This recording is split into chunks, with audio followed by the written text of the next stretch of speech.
तरह से विपक्ष ने लगातार ऑपरेशन सिंदूर पर आवाज उठाते हैं, क्या कुछ कहना चाहिएगा सर? देखिए 70 वर्षों से पाकिस्तान और छद्म रूप से वहां की सेना, क्योंकि स्वयं युद्ध लड़ने की उनके पास काबिलियत नहीं है और वो एक आतंकवाद के माध्यम से भारत को हमेशा उन्होंने 70 वर्षों से परेशान करके रखा था।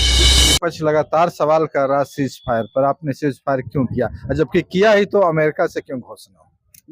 जब घोषित कोई भी करे, सीज फायर पे जैसे ही भारत ने उनको धूल चटाने का काम किया तभी उनके तरफ से बार बार रिक्वेस्ट आना शुरू हो गया और लगभग, लेकिन मोदी जी का कहना था कि पहले ऑपरेशन की बातें हुई उसके बाद ही ना। हाँ, अब विपक्ष को इस बारे में क्या क्या वार्तालाप हुई, ये हुई, उनका हक है जानने का। उनको जब बैठक बुलाई जाएगी तो उसमें सारी सूचना उनको बताई जाएगी। दो तरह की खबरें चल रही सर, इंडिया मीडिया में अलग तरह की खबरें चल रही, विदेशी मीडिया अलग तरह की खबरें चला रही है।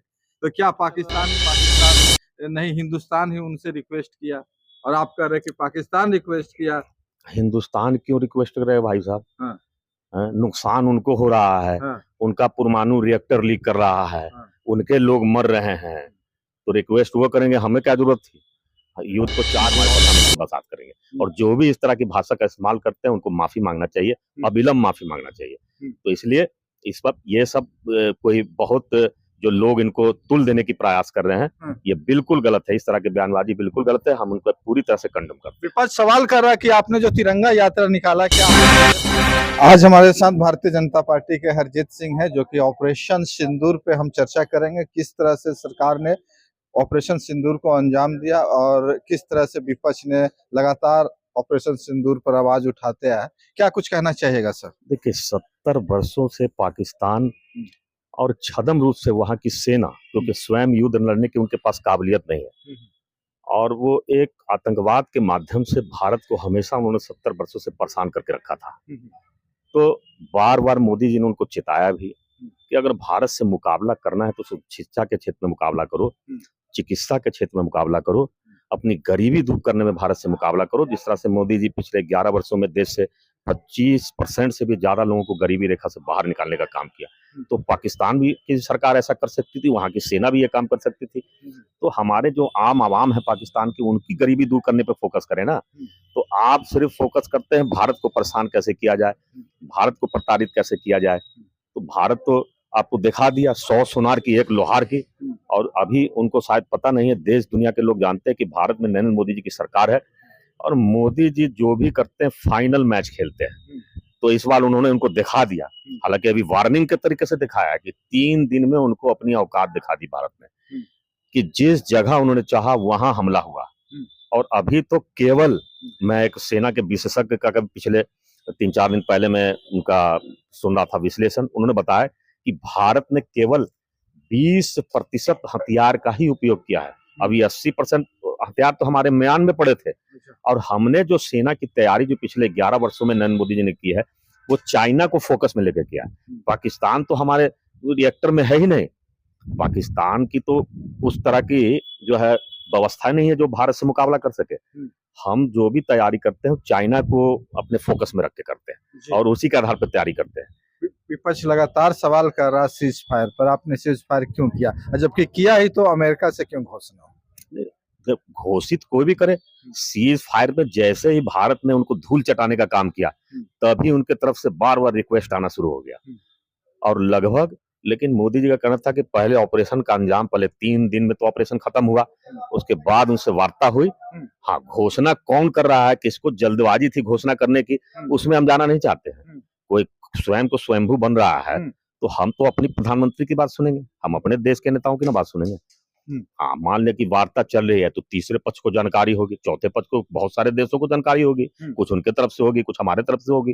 तो कोई भी अगर स्वयं अपने जो है लेना चाहता है उसका क्रेडिट। शब्दों में कहा कि हम व्यापार के धमकी दी गई कि व्यापार बंद कर दिया जाएगा और उसके बाद जो युद्ध के सीज फायर की देखिए, अब ट्रम्प साहब क्या बोलते हैं क्या नहीं बोलते हैं उस विषय में मैं जाना नहीं चाहता हूँ, है ना। इसलिए व्यापार कोई इस तरह से व्यापार थोड़ी होता है, लेकिन ये ट्रम्प का एक अपना स्टाइल है ट्रम्प साहब का, तो आप शुरू से देख रहे हैं। सीज फायर के लिए आपने सर्वदलीय बैठक क्यों नहीं की?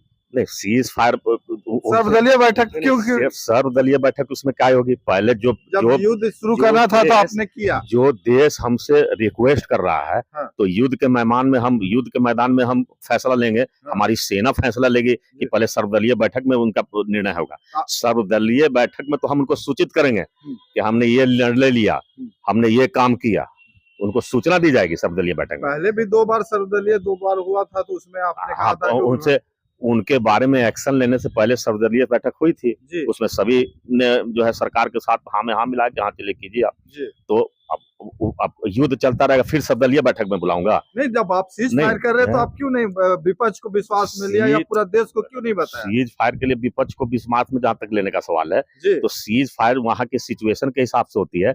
पाकिस्तान की तरफ से बार बार रिक्वेस्ट आ रही है कि अब सीज फायर को मैं हाथ खड़ा कर रहा हूँ, तो पहले उनकी बातों को सुना जाएगा, उनसे जो सशर्त जो भी बातें हुई उसके बाद ही ना। हाँ, अब विपक्ष को इस बारे में क्या क्या वार्तालाप हुई, ये हुई, उनका हक है जानने का।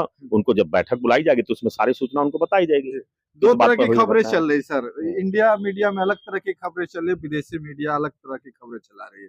तो क्या पाकिस्तान के पक्ष में चल रहा है कि पाकिस्तान नहीं हिंदुस्तान ही उनसे रिक्वेस्ट किया और आप कह रहे हैं कि पाकिस्तान रिक्वेस्ट किया?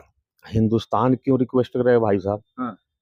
नुकसान उनको हो रहा है, हाँ। उनका परमाणु रिएक्टर लीक कर रहा है, हाँ। उनके लोग मर रहे हैं, तो रिक्वेस्ट वो करेंगे, हमें क्या जरूरत थी?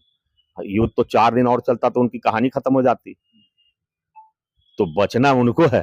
हिंदुस्तान तो पूरा अटैकिंग मूड में था और प्रतिदिन जितना वो रिएक्शन करते उसका डबल रिएक्शन उनको मिलता। जब उन्होंने रिक्वेस्ट शुरू किया, भारत ने पहले ही कह दिया था अगर रिएक्शन हुआ तो फिर हम डबल रिएक्शन करेंगे, तो उन्होंने रिएक्शन किया था। पूरे देश में उन्होंने ड्रोन से हमला करने की कोशिश की, लेकिन हमारे पास एयर डिफेंस सिस्टम हमारा इतना जबरदस्त था कि उनको अवकाश समझ में आ गई। ना उनका तुर्की का कोई सामान चला, ना चाइना का कोई हथियार चला, ना अमेरिका द्वारा दिया कोई हथियार चला, सब फेल हो गए उनके। तब वो जमीन पर आ गए, उनको अपनी अवकाश समझ में आ गई। विश्व के कई देश आपके साथ नहीं खड़े थे, क्यों?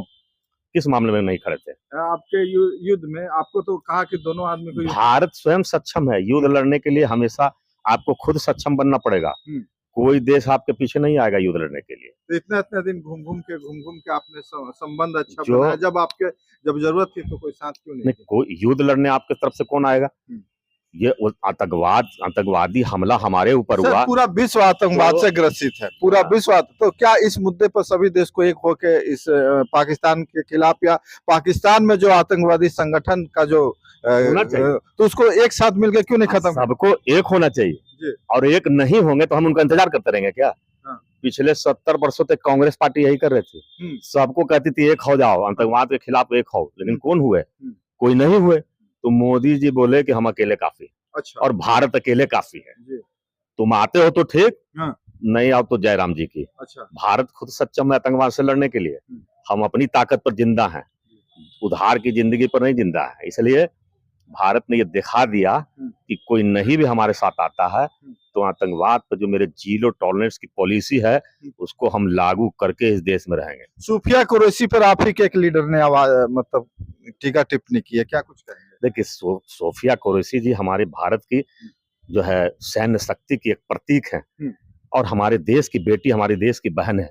उनके बारे में किसी भी प्रकार की कोई भी अनर्गल बयानबाजी ये न भारतीय जनता पार्टी बर्दाश्त करेगी, न ये देश बर्दाश्त करेगा, न हमारे प्रधानमंत्री बर्दाश्त करेंगे। और जो भी इस तरह की भाषा का इस्तेमाल करते हैं उनको माफी मांगना चाहिए, अविलंब माफी मांगना चाहिए। तो इसलिए इस वक्त ये सब कोई बहुत जो लोग इनको तुल देने की प्रयास कर रहे हैं, ये बिल्कुल गलत है। इस तरह की बयानबाजी बिल्कुल गलत है, हम उनको पूरी तरह से कंडम करते हैं। विपक्ष सवाल कर रहा है कि आपने जो तिरंगा यात्रा निकाला, क्या आपने विजय प्राप्त किया है? क्या क्यों तिरंगा यात्रा निकाले, क्या कर? महाविजय प्राप्त किया है और हम अपने सेना जी नहीं, हमने सेना का सम्मान किया है। समझौता वो करते हैं जो घुटनों पर आ गए। अरे हमने तो दुश्मन को घुटने पे ला दिया, अब बस उनका अंतिम संस्कार होना था, उन्होंने अपनी जान बचाई है, तो हम तो विजेता हैं। अच्छा, आप विजेता हैं? तो हम तो विजेता हैं, तो विजय जुलूस तो निकालेंगे। और हमने विजय जुलूस निकाला है अपने सेना के सम्मान में कि जिस तरह से 3 दिनों में पाकिस्तान को घुटने लाने का काम किया हमारे सैनिक, वो सैल्यूट के काबिल है, हम उनको तहे दिल से सैल्यूट करते हैं। और विपक्ष जो ये छोटे छोटे चीजों को मुद्दा बना रहा है, तो सोफिया कुरैशी कोई बाहर से नहीं, हमारे देश की बेटी है, इसलिए इसको आप मुद्दा ना बनाएं। इस देश में 140 लास्ट सवाल करोड़ की सर, जनता लास्ट है। सवाल सर, तो उनका ऑपरेशन बोलते सिंदूर, ऑपरेशन सिंदूर कितना % सफल रहा, या पूरा जो माहौल था इस युद्ध के? 101% सफल रहा ऑपरेशन सिंदूर, जी समझे। और अगर पाकिस्तान इस तरह की दुस्साहस फिर करता है जी तो इससे भी भयानक उन पर इसका रिजल्ट, उनको इतना, इससे भयानक जो है रिएक्शन उनको देखने को मिलेगा। भारतीय फौज अब 24 घंटे अलर्ट मोड पर है और पूरे देश और दुनिया ने देख लिया कि भारत का रक्षा कवच जो है वो पूरे दुनिया का सबसे मजबूत रक्षा कवच है।